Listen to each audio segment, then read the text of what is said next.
Um, I don't know. I mean, it's something that as a woman, you start to pick up on cues at a very young age. It's not, it's not something that all of a sudden you wake up one day because you've read a book or because, certainly that helps, but you don't just wake up and go, wow, the world's really sexist. This is a thing that is like, these are messages that you get, social cues that you pick up on from a super young age. The moment you're sort of given a Barbie and your brother's given a G.I. Joe, you're being very clearly sold a message that this is your role in this world. Here's your easy bake oven, you learn to cook, all that kind of stuff. And then it gets even more insidious as you get older.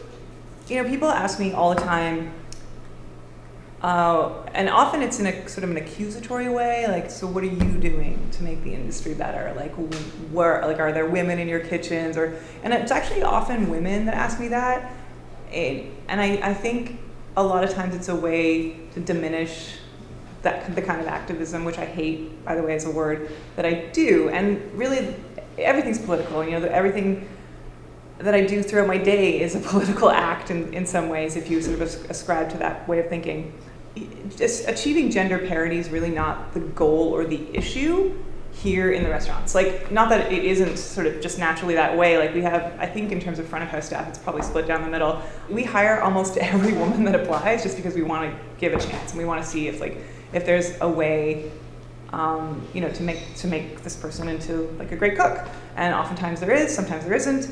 But I really kind of hate the question. So what are your cooking? What do you walk the walk? And it's like such bullshit. Like, you talk the talk, but you don't walk the walk. It's like, in what way am I not being feminist enough?